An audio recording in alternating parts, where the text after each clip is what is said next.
Hello, I'm Alexander, and today we're checking out Letshuoer S12 and S12 Pro and also see how they compare. I would like to thank Letshuoer for providing the samples for this review. As always, I'm not paid to make this review or offer any specific opinions, and all thoughts expressed in this review are my own. Both S12 and S12 Pro are famous for the excellent implementation of a planar magnetic driver, a U-shaped sound signature with fast and tight planar bass, lots of dynamics, and a very resolving treble. Both IEMs feature a 14.8mm planar magnetic driver, all aluminum CNC machine housings, and detachable cable. In addition, the S12 Pro comes in a new color scheme. It has a different nozzle filter that affects the tuning, and it also comes with a different modular cable. But before we dive into more details, let's first start with the unboxing.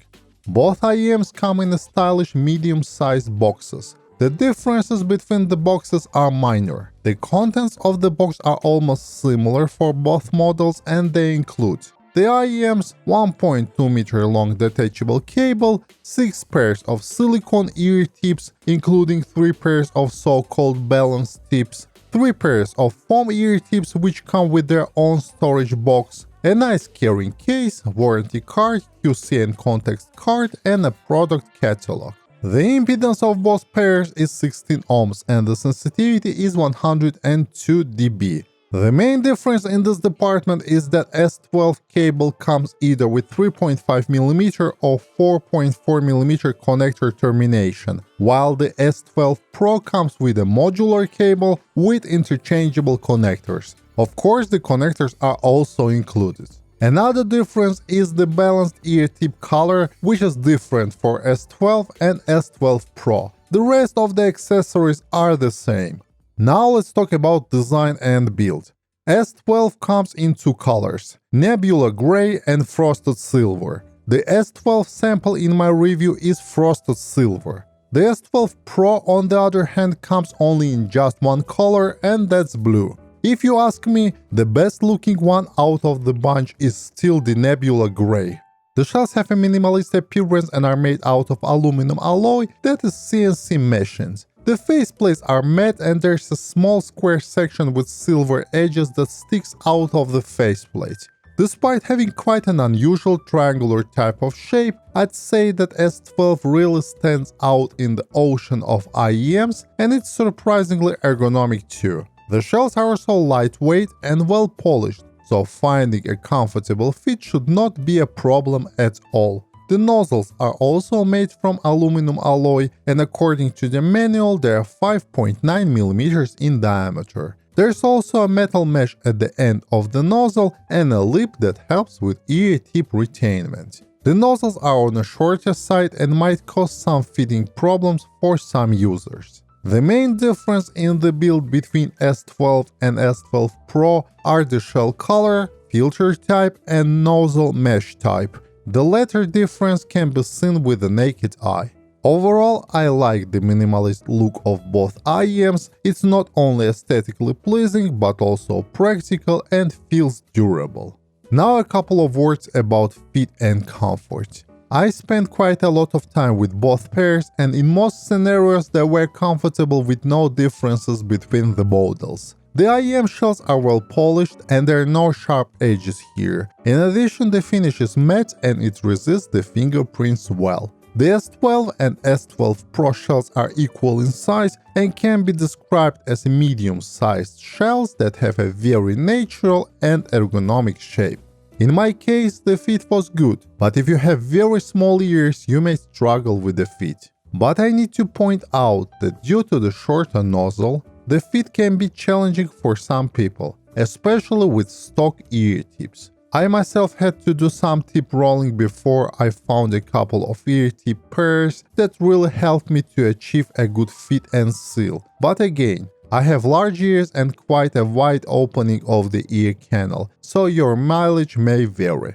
I've been using both IEMs for extended periods of time, and I would say that the fit, while not ideal in my case, was still acceptable, especially with tips rolling. In terms of passive noise isolation, the performance was good. And while neither S12 nor S12 Pro provided a class-leading isolation in my case, it still was very effective at blocking out most of the outside noise.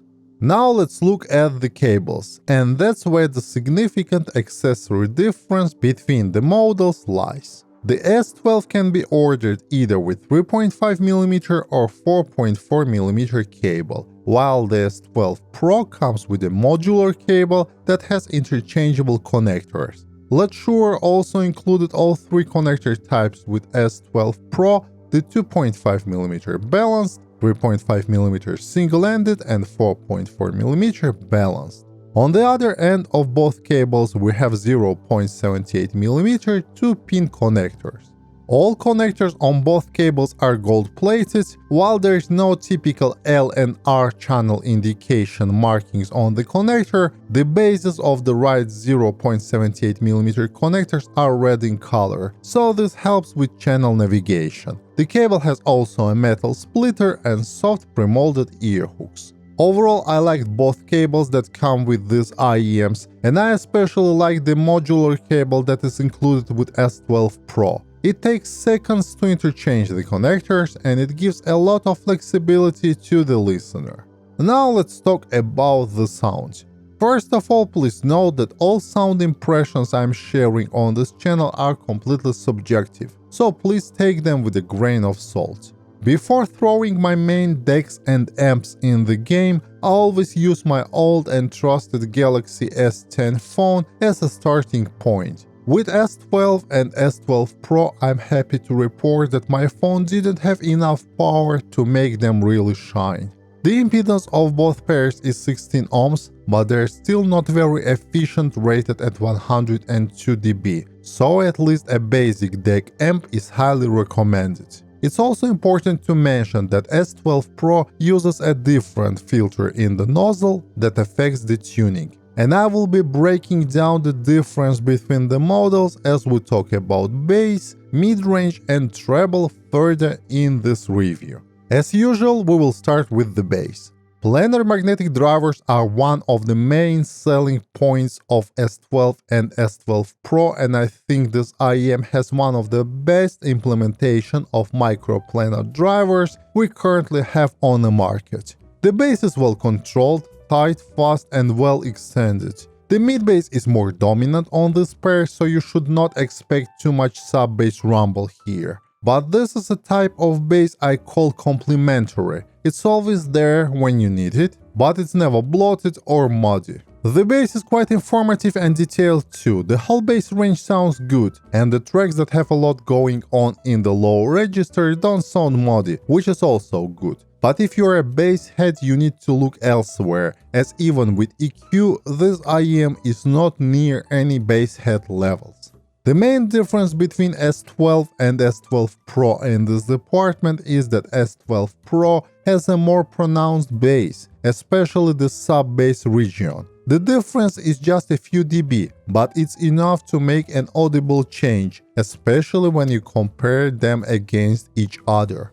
I personally prefer the bass on S12 Pro, as in my opinion it complements the overall tuning of this IEM better. The mid-range is transparent and offers a good level of texture, detail and resolution. But despite its character, it's not the most upfront mid-range. There is some bass bleed into mids, the lower mid-range is full and lush, and it has a good note weight, which is especially audible on male vocals. The upper mid-range is detailed, energetic and intense, and it was borderline sibilant and harsh for me on S12, especially with female vocals. With S12 Pro the situation was much better. The mid-range brings a lot of details, but it sounded not very musical and a bit clinical in my case. Though I think those who love analytical sound signatures will find the mid-range here pleasing. At the same time, IEM performs really well in terms of instrument placement and separation, and if we put musicality aside, the mid-range sounds very informative, though it still takes a back seat due to overall tuning of S12 and S12 Pro. The main difference between the models in this part of the frequency response lies down in the upper treble. The upper treble is less pronounced on S12 Pro, making it a bit smoother. As far as I understand, this was achieved by a different filter and nozzle. As per my playlist, I personally enjoyed the midrange on S12 Pro a bit more, though the upper midrange on S12 is more crisp.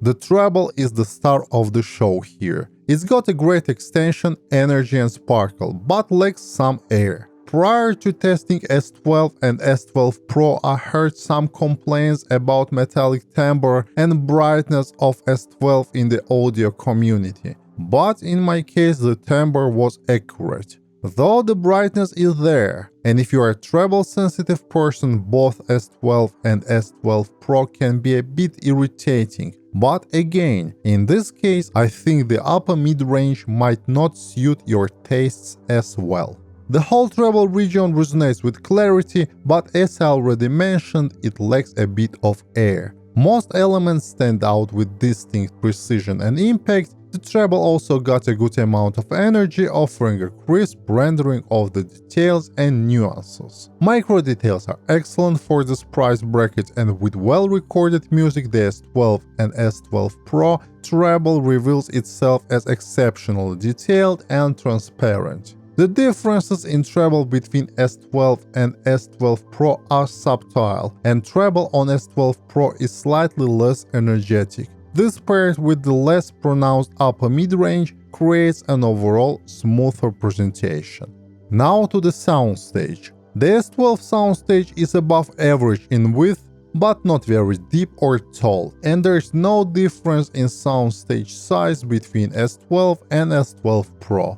The sounds on both IEMs hold their particular positions in space, and imaging is also good. The separation of instruments and detail retrieval is what sets S12 and S12 Pro apart from the most of the competition in this price bracket. The separation of instruments is great, and I had no problems identifying the sounds even during busy passages. The same situation is with detail and micro detail retrieval, both of which are impressive to see at this price range. Both S12 and S12 Pro are good at extracting small details and nuances out of your recordings, and the resolution of these IEMs is impressive as well. The layering and clarity are also good, and both IEMs are quite on the technical side. Still, I would give S12 a slight edge in this department, as to me it sounds more clinical and analytical, and it provides a little bit more details. But it's very subjective, so your mileage may vary. Let's summarize. At the time of making this review, I spent more than 1 month with S12 and S12 Pro, and during this period, these two were my go-to IEMs for music, office and gaming. Both IEMs are very good value for the money, and you should choose one over another solely based on your sound preferences. Pros: distinctive design and all aluminum alloy shells, engaging U-shaped sound signature, well-controlled, fast and detailed bass, crispy treble extension with lots of energy and sparkle, great instrument separation, excellent detail and micro detail retrieval, good technical abilities for the price, great cable, especially the modular one that comes with S12 Pro, a good set of accessories and a carrying case.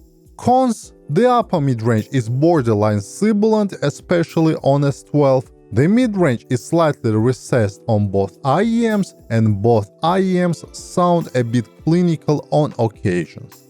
S12 and S12 Pro are standout pairs in their price bracket, and as I mentioned, you should choose one over another based on your sound preference. Modular cable should still be considered as a bonus, and honestly should not be taken into consideration when you make a final choice between these two IEMs. I personally enjoy the sound of S12 Pro more, as to me it sounds more refined, musical and engaging. But overall, I can absolutely recommend both IEMs to those who seek a technical, analytical yet fun-sounding pair of in-ear monitors at this price bracket and need a fast bass, good instrument separation and a crisp treble.